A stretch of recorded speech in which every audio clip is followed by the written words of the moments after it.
Israeli Prime Minister Benjamin Netanyahu said U.S. President Donald Trump placed no conditions on Israel in exchange for the U.S. striking Iran's nuclear facilities. Mr. Netanyahu said Israel did not have to commit to ending the war in Gaza, and he underlined that Israel's campaign against Iran will continue. There is no doubt that this is a regime that wants to eliminate us, to erase our existence. That is why we launched this operation, to remove the two existential threats, nuclear weapons and ballistic missiles. We are progressing step by step toward achieving these goals, and we are very, very close to completing them. I can tell you one thing, we will not be dragged into a war of attrition, but we will also not end this historic campaign before all our objectives are accomplished. The Israeli chief of staff echoed that message in a video statement released on Sunday. Eyal Zamir said Israel would, quote, increase the rate of strikes, adding that it would continue for as long as necessary. Joining us now, Lieutenant Colonel Jonathan Conricus, former IDF spokesperson, now senior fellow at the Foundation for the Defense of Democracies, joining us from Tel Aviv. Jonathan, good to have you on again. Thank you. Good night. Thanks for having me. First, if I could ask about Israel's continued strikes in Iran. I wonder what your best assessment is of the intent of those strikes, because if the U.S.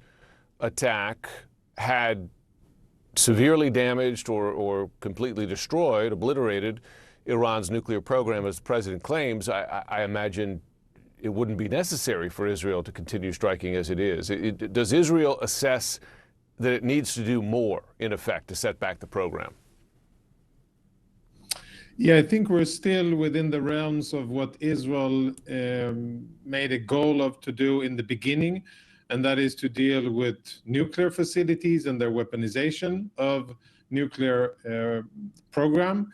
The missiles that Iran has scattered all over Western, but also Eastern Iran, and its ability to continue to project and to fund terror organizations. These are the three key components, with the nuclear being the most important.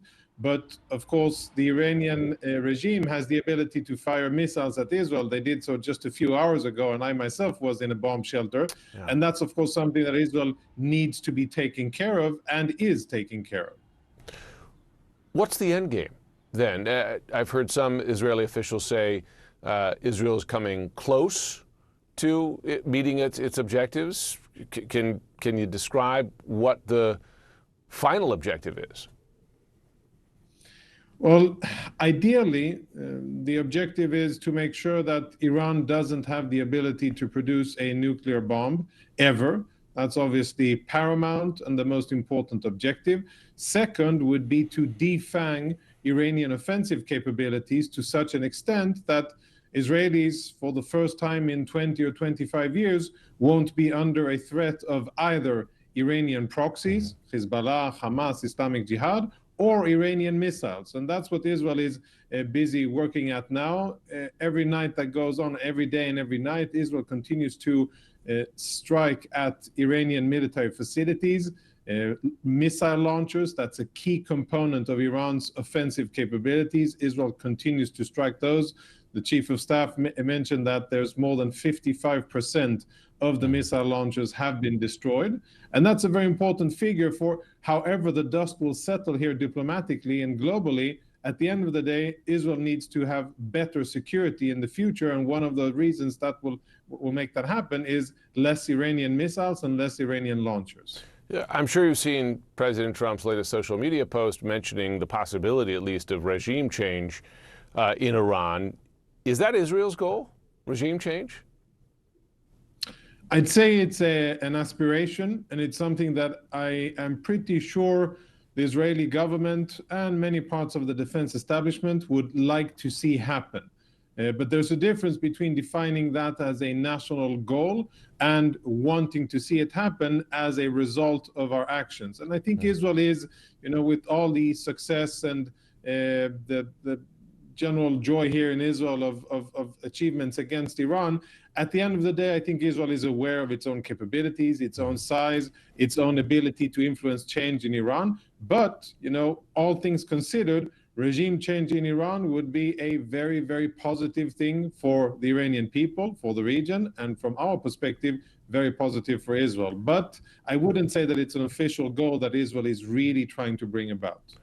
So if it's at least an aspiration, and if you have now the U.S. president describing it perhaps as an aspiration as well, why would Iranian leaders negotiate, right? Why would a diplomatic process still be a real possibility under those circumstances?